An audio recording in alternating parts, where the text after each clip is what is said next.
Point again, please. Sorry dear, कौन सा explain करूं? SLC. एसएलसी मैंने आपको बताया ना, स्टूडेंट लेड कॉन्फ्रेंस। कल जो मैंने चीज आपको बताई थी कि आप अपने बच्चों के साथ फ्लिप क्लासरूम कर सकते हैं। फ्लिप क्लासरूम में ये होता है कि आप मंथली एक दिन निकालें जहां पर आपने अपने 4 हफ्तों में जो जो टॉपिक्स बच्चों को कराए होंगे इन पास्ट 4 वीक्स, वो आप अपने बच्चों को ग्रुपिंग करके बच्चों में डिवाइड कर दें। ठीक है, ग्रुपिंग का मेथड भी I have already told you कि मिक्स एबिलिटी स्टूडेंट्स आपके ग्रुप्स में होने चाहिए। ये नहीं कि एक ही ग्रुप में सारे हाई अचीवर्स हैं और एक ही ग्रुप में सारे लो अचीवर्स हैं। They should be mix accordingly. ठीक है, वो ग्रुप आपने बना दिया, 2 से 5 बच्चों के दरमियान का ग्रुप होते हैं। अब उसके बाद आपने हर बच्चे को जो जो टॉपिक आपने पढ़ाया है वो इंडिविजुअली सब बच्चों में डिवाइड कर दें, इंडिविजुअली नहीं सॉरी, ग्रुप वाइज। ठीक है, एक बच्चे को आपने ग्रुप में एक टॉपिक दे दिया, दूसरे को दूसरा दे दिया, तीसरे ग्रुप को तीसरा टॉपिक दे दिया। फिर आपने वीक में सॉरी मंथ में एक दिन आपने पूरा उस फ्लिप क्लासरूम के लिए रखना है, जो आपका पीरियड होगा। अगर आप सब्जेक्ट टीचर है तो अपने अपने ही पीरियड में आपने अपने पीरियड को ऐसे सेग्रीगेट करना है कि 5 to 10 मिनट्स जितना टाइम निकल दे वो आप उस ग्रुप को देंगी, और they are going to explain that whole topic to the class including you, because you work as a teacher, अब you work as a student also. For that day they are going to be the teachers and you all are going to be the students including you. So whoever those 5 children are standing over there, they are going to explain the topic to rest of the classroom. ठीक है, ये आप लोगों के लिए है। हम लोग यहाँ पर अगर आप लोग कर सकते हैं तो वो भी बहुत अच्छी बात है। हम लोग ऐसे करते हैं कि हम every after 2 weeks, two second week में फोर्टनाइटली हम फ्राइडे को जो बच्चे सेलेक्ट करती हैं 2-2 का ग्रुप, उसमें हम पेरेंट्स को इन्वॉल्व करती हैं। उनके पेरेंट्स आते हैं, वो एज अ स्टूडेंट होते हैं, और जो 2 बच्चों का ग्रुप होता है हमने टाइम असाइन किया हुआ है कि इतने से इतने बजे तक इस ग्रुप और इस पेरेंट का टाइम है। बच्चे पेरेंट्स के साथ ही आते हैं, वो 2 बच्चे आए, उनके पेरेंट्स भी आए, वो पेरेंट्स अपने टेबल चेयर पे आराम से बच्चों की तरह बैठ जाते हैं, और जो बच्चे होते हैं वो उनको हर चीज एक्सप्लेन करते हैं कि ये पिछले 2 हफ्तों में हमने ये वाला टॉपिक इस तरीके से क्लास में किया है। फिर वो अपनी वर्कशीट्स भी दिखाती हैं, जो काम उन्होंने किया होता है वो अपनी वर्कशीट्स के थ्रू अपनी फाइल्स लेके आती हैं। दोनों बच्चे अपनी फाइल्स में से वही काम ढूंढ के अपने पेरेंट्स को दिखाते हैं। ठीक है, समझ आ गया?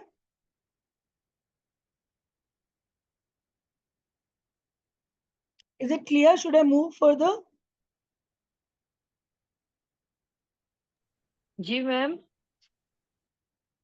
ठीक है ना? जिन्होंने पूछा था मुझसे कि एसएलसी क्या है। Yes, ma'am.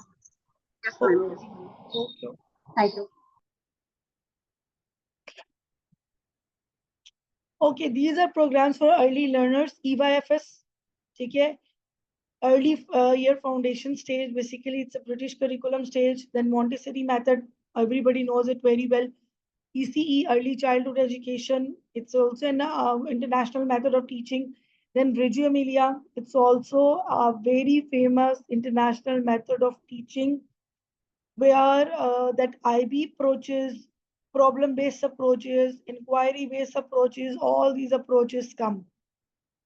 ठीक है, तो क्यों मैंने आपको ये प्रोग्राम्स के नेम्स बता रही हूँ, ताकि आपको पता चले कि the approaches you have learn from where those approaches are actually coming from, और which approaches you can take forward in your subjects and in your classes also.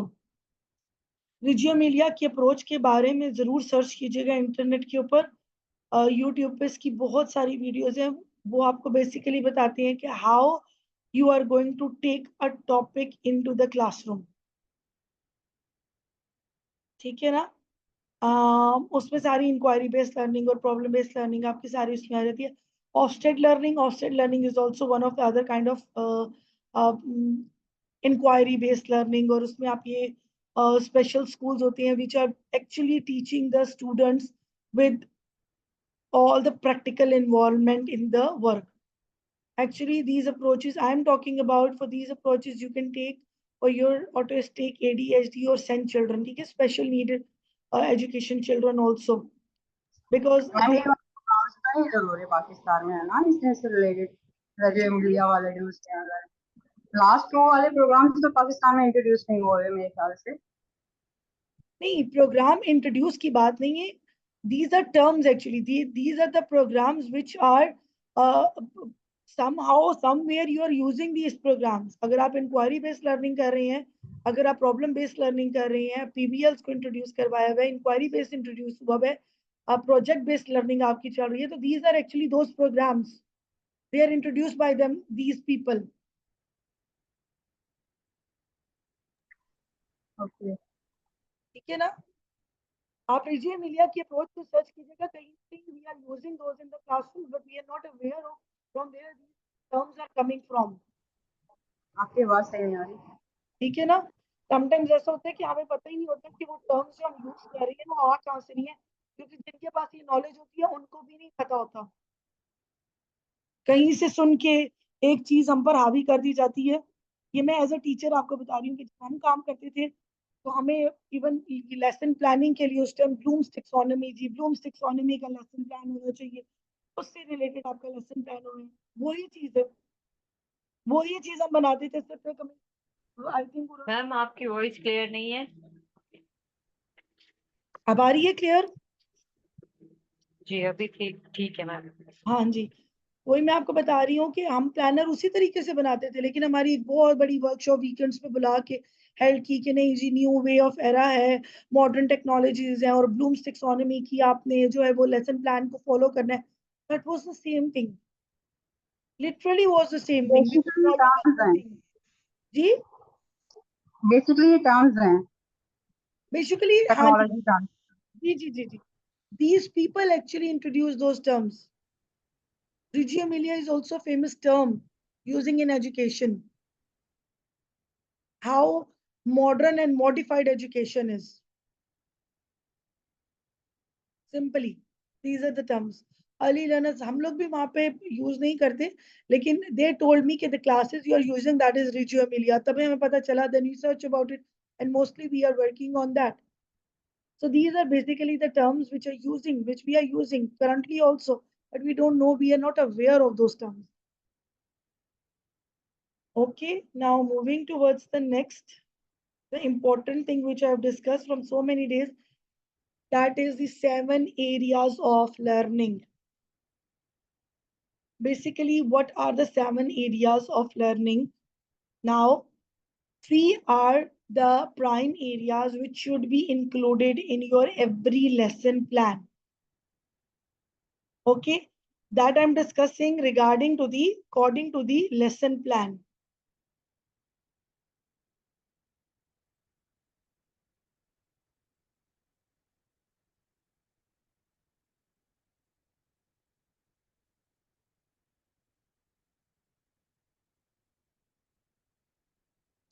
ठीक है.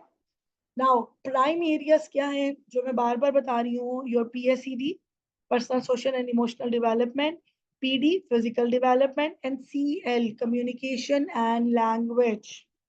देखिए, कोई भी सब्जेक्ट आप पढ़ाते हैं उसमें आपकी कम्युनिकेशन और language should be clear, easy and understandable towards the learner. आपने इतनी मुश्किल और हाई फाई लैंग्वेज यूज नहीं करनी जो आपका बच्चा समझ नहीं सकता.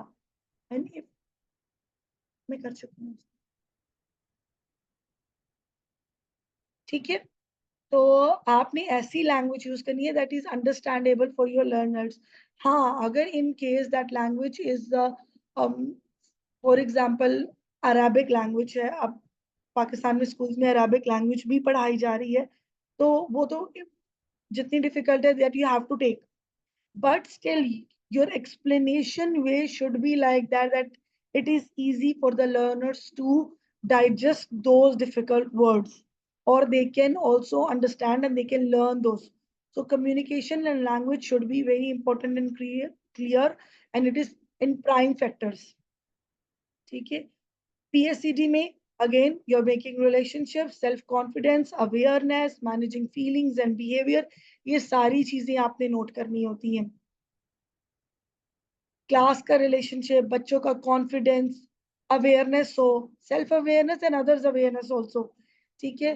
फीलिंग्स को कैसे मैनेज करना है, टेंट्रम्स कैसे शो करनी है, ये आपके लिए भी है बच्चे के लिए भी, लेकिन आपने basically you are working with the children, तो आपने अपनी इन चीजों को तो साइड पे रखना है, आपने बच्चे के उन चीजों को you have to take out these feeling from your kids. ठीक है, उनकी फीलिंग्स को मैनेज करना है, उनके बिहेवियर्स इश्यू को देखना है। बास टाइम बच्चे एग्रेसिव हो जाती हैं, बदतमीज हो जाती हैं, इरिटेटिंग भी होती हैं, लेकिन you have to find out the cause of that. कोई भी बच्चा, कोई भी इंसान अपने आप को लें, आप बिला वजह गुस्सा कर सकते हैं? नहीं। आप बिला वजह खुश हो सकते हैं? नहीं। That is impossible. There is something behind which is making you aggressive also and happy also. Sometimes हमारे घर की टेंशन होती हैं जो कहीं ना कहीं माइंड के कॉर्नर में हमारी चल रही होती है, और वो सारी एग्रेशन या तो हमारे बच्चों पे निकल जाती है, या फिर हम अपने यानी कि अपने पर्सनल बच्चों की, अपनी औलाद की बात करें, या फिर उन पे निकलती है, या मेड पे निकल जाती है, या फिर आप जहाँ पे काम करें वहाँ वर्किंग एनवायरनमेंट में निकल जाती है। अपने बिहेवियर्स और फीलिंग्स को भी मैनेज करना बहुत जरूरी है।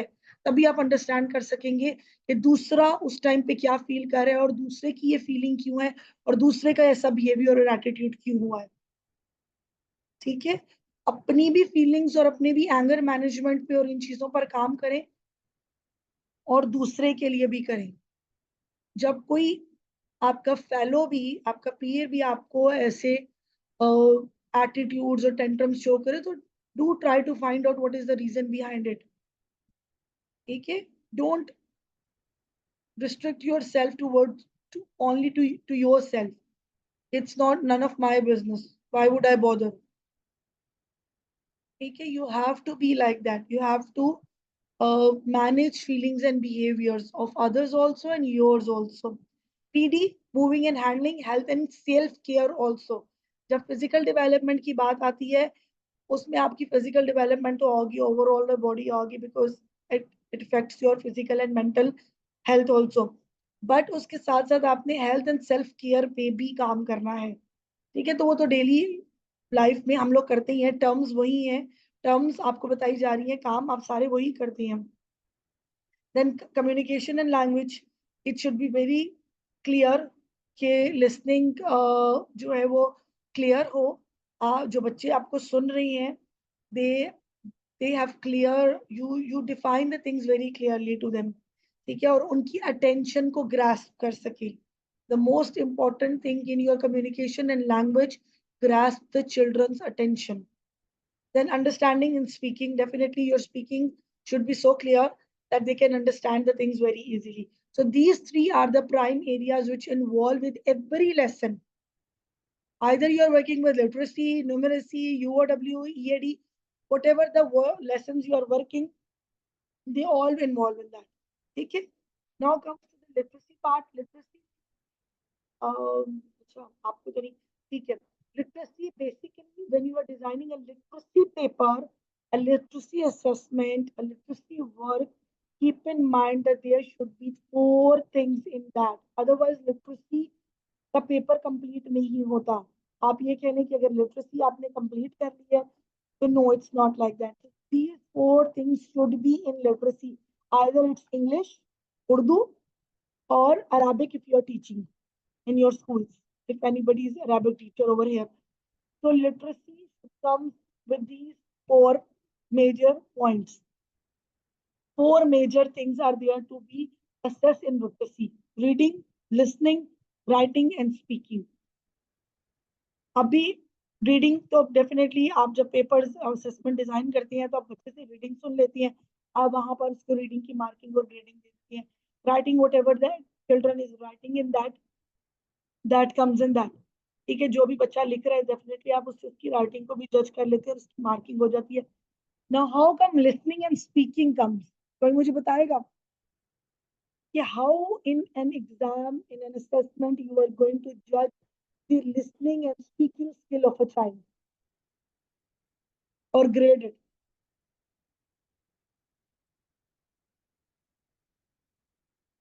हरी, अब जल्दी से कोई मुझे बताए, लिसनिंग और स्पीकिंग को कैसे इन्वॉल्व करेंगे आप?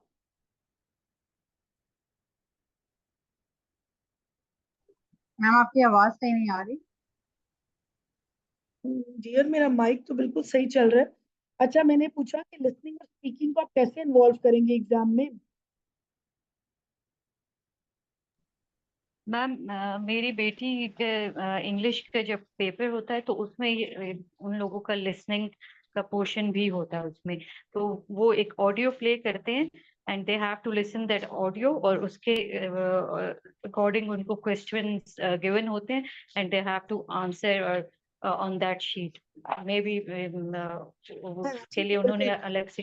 जी। बिल्कुल लिसनिंग आप और ऐसे भी ऐड कर सकते हैं। अगर आपके पास ऑडियो ना हो तो आप लिसनिंग कैसे ऐड कर सकते हैं? और मोस्टली हम अपने पेपर्स में ये करते हैं, सब करते हैं। और क्वेश्चन आंसर्स? Verbally ma'am. हाँ, वर्बली जैसे डिक्टेशन जो हम लेते हैं ना बच्चों से, a paragraph dictation, word dictation, तो basically we are saying a word verbally, हम एक वर्ड उसको बता रहे हैं और वो उसको लिसन करके और उसको कन्वर्ट करे पेपर के ऊपर, तो that's how listening involve. Audio भी आप सुना सकते हैं, ठीक है, वर्बल क्वेश्चंस पूछ सकते हैं जिसके आंसर्स वो लिखेगा, तो वो लिसनिंग पार्ट उसमें इन्वॉल्व हो जाता है। और स्पीकिंग पार्ट कैसे इन्वॉल्व कर सकती हैं?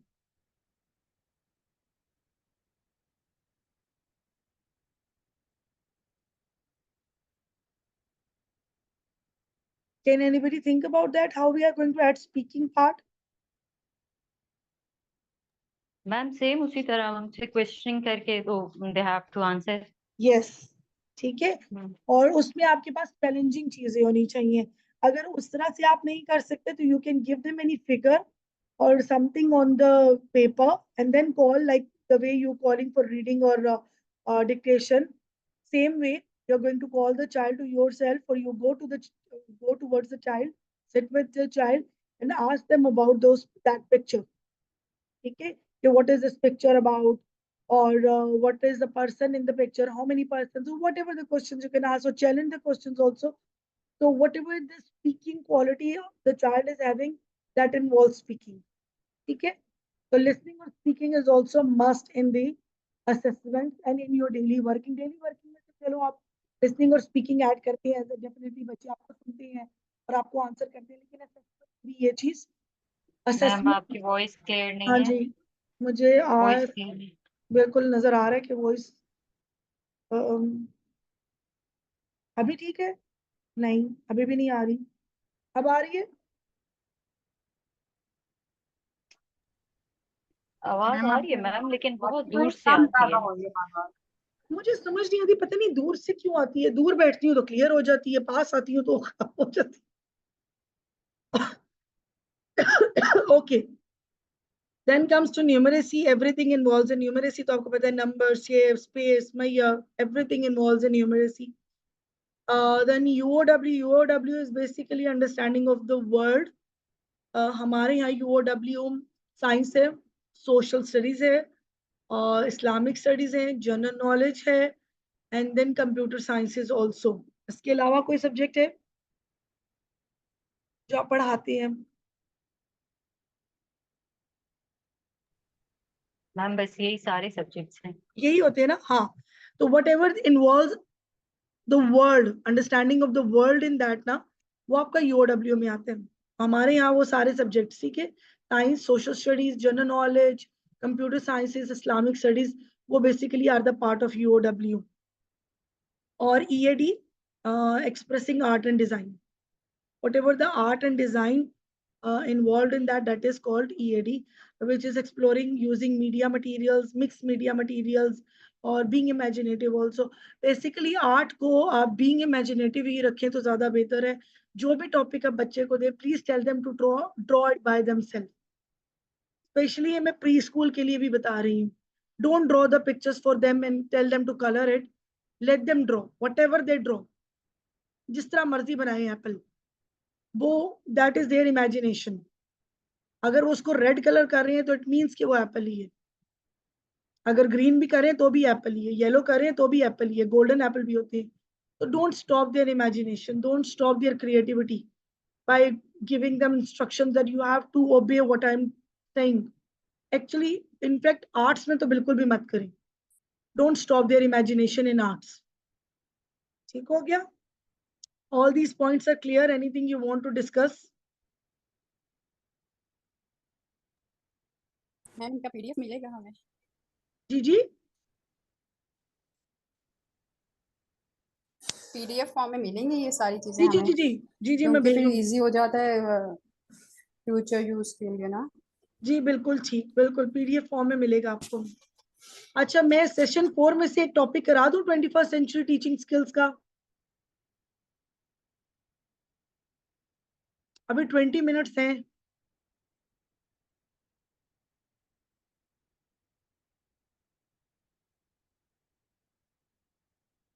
नहीं, क्लास में कल आप, कर लेंगे, आज इतना ही बहुत है। अच्छा इतना ही बहुत है। अच्छा आज जाना चले, है इसलिए इतना ही बहुत है। अच्छा चले सही है, ठीक है। ओके, अच्छा, टीचिंग अप्रोचेस की बात हुई है तो which teaching approach appeals you a lot? अभी मैंने बहुत सारी टीचिंग अप्रोचेस बताई हैं, आपको कौन सी टीचिंग स्ट्रेटेजी अप्रोच बहुत अच्छी लगी है? कोई अपना स्टांस देगा इस पे?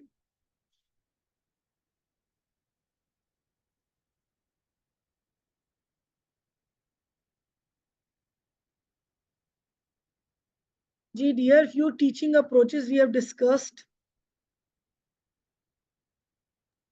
मैम प्रोजेक्ट बेस्ड लर्निंग जो है वो बेस्ट है बच्चों के लिए।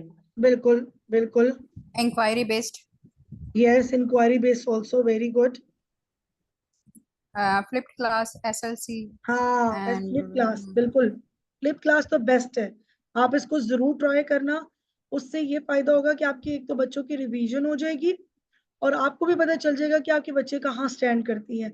और फिर जो स्लो लर्नर्स होते हैं, जब आप उनको ग्रुप करती हैं ना हाई अचीवर्स और मिडिल अचीवर्स के साथ, तो वो भी ऑटोमेटिकली लर्न कर जाते हैं, कुछ ना कुछ उनके भी दिमाग में रह जाता है। तो ये अप्रोचेस बेसिकली ये हैं जिसमें आपकी मेहनत कम है, बच्चे की खुद की एफर्ट ज्यादा है। जब तक आप स्पून फीडिंग खत्म नहीं करेंगे, बच्चे खुद से एफर्ट नहीं करेंगे। Try to and this spoon feeding, इसको खत्म करें। और दूसरी चीज, जिस तरह हम क्वेश्चन आंसर टिपिकली एक बच्चे को असाइन कर देते हैं ना अपनी एक्सरसाइजेज में, उसमें से भी थोड़ा कोशिश करें कि ठीक है चलो कुछ क्वेश्चन आंसर्स के आंसर्स एक्यूरेट होने चाहिए, लेकिन कुछ जो जनरल ऑब्जर्वेशन पे क्वेश्चन है ना, प्लीज कोशिश करें कि वो बच्चे खुद लिखें। आप उनको कीवर्ड्स दे सकते हैं, लेकिन डू ट्राई कि वो खुद से किया करें। We can tell a story and ask questions. Show and tell, yes. Show and tell also involves in that. UOW stands for understanding of world. Yes. बिल्कुल, शो एंड टेल एक्टिविटी जो है basically that is also involve in your speaking. ठीक है, they are showing something and they are telling to the whole classroom. और basically हमारा जो show and tell होता है, हम उसको वीकली असेसमेंट पे रखते हैं। जो हम वीकली असेस करते हैं ना, वीकली बेसिस पे उसमें शो एंड टेल आते हैं। पेपर एंड पेन असेसमेंट जो है वो यूएई में नहीं होती, पाकिस्तान में आप कर सकते हैं शो एंड टेल, लेकिन पेपर एंड पेन असेसमेंट हम वहां नहीं लेते। Okay, the what are the 7 areas of learning, कोई क्विकली मुझे बताएगा क्या क्या 7 एरियाज ऑफ लर्निंग हमने अभी पढ़े हैं? अभी पढ़े हैं, 2 मिनट हो गए। Literacy, numeracy, understanding of the world, इसके अलावा था कम्युनिकेशन लैंग्वेज, फिजिकल डेवलपमेंट, और पीएसडीई, हाँ जी, बीएसईडी, और हमारे बाकी भूल गए। EAD, expressing art and design, जो मैं बार बार कह रही हूँ विच इज वेरी इंपॉर्टेंट, आप उसी को भूल गई हैं। नहीं, art, art is very important. Okay, PSCD हो गया हमारे personal social and emotional development. ठीक है, these were the 7 areas of learning. और ठीक है, what are the other approaches, teaching approaches or teaching programs are there than Montessori? Which other 4 programs were there?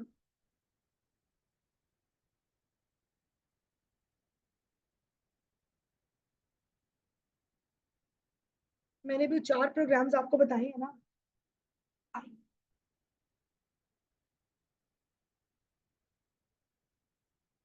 ECE, early childhood education, जी जी, early year early year education EYES I think एक था, हाँ, और EYFS early year foundation stage. और दो बाकी तो नहीं। नए थे। मैम वो रेगियो मेलिया था एक, और लास्ट वाले जी वेरी गुड। रेजियो।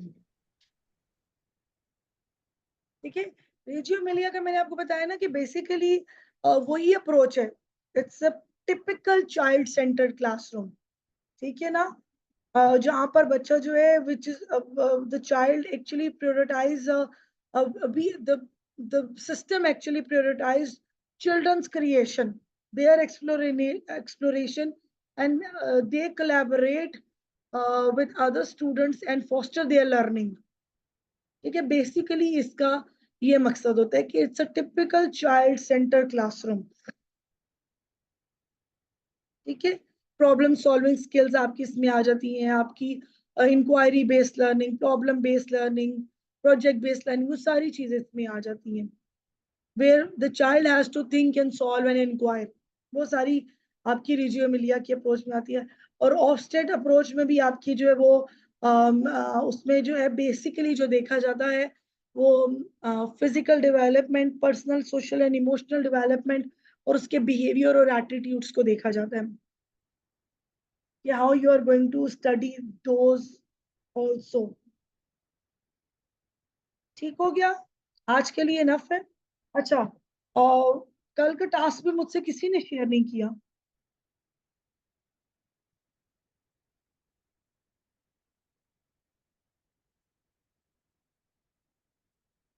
हैं जी, कुछ पूछ रही हूँ। मैम याद नहीं रहा था मुझे तो। माशाल्लाह, वैसे कल मैंने ग्रुप में बाकी भी शेयर किया, मुझसे भी गलती होगी। बाकी तो वो जहन में बिल्कुल, बाकी में माइंड से स्किप हो गया। नहीं, मैंने वर्बली शेयर किया था, लेकिन मैंने ग्रुप में रिटन फॉर्म में नहीं शेयर किया, तो मुझसे भी मिस्टेक हो गई। तो वो मैं भी आज सारी चीजें शेयर कर देती हूँ। आज का टास्क है कि आओ, चलिए वो तो आपने सबने जनरली मुझे बता दिया, लेकिन फिर भी दोबारा से एक रीकैप कि how you are going to add speaking and listening skills in your assessment और in your day to day life. ठीक है, what are the strategies you are going to involve in that. ठीक है, ये आज का task होगा, मैं शेयर करती हूँ और वीडियो भी शेयर करती हूँ भी। ठीक है, अच्छा मैम, मेरे ख्याल से अगर आप ग्रुप चैट ओपन कर दें, मसलन कोई पॉइंट जिस तरह एब्रीवेशंस हैं हमें कहीं होती है, तो हम एक दूसरे से भी डिस्कस कर सकते हैं, कहीं कोई प्रॉब्लम हो, अगर आपको सही अगर लगे। बाकी किसी को प्रॉब्लम नहीं है तो मैं ओपन कर देती हूँ। एक्चुअली यूजुअली ये होता है ना कि सब जो है वो नहीं कंफर्टेबल फील करते हैं ना, बार बार ग्रुप में मैसेजेस आए। ये आप पूछ लें सबसे, जिस तरह कंफर्टेबल हो वैसे कर लें, क्योंकि इतना सारे मेरे ख्याल से टीचर्स ही हैं, इस तरह तो टाइम देख के करेंगे, वो सब उसके हिसाब से ही करेंगे, डिस्टर्ब तो नहीं करेंगे। हाँ, नहीं तो आप मुझसे डायरेक्टली भी पूछ सकती हैं, नो इशू। Okay ma'am.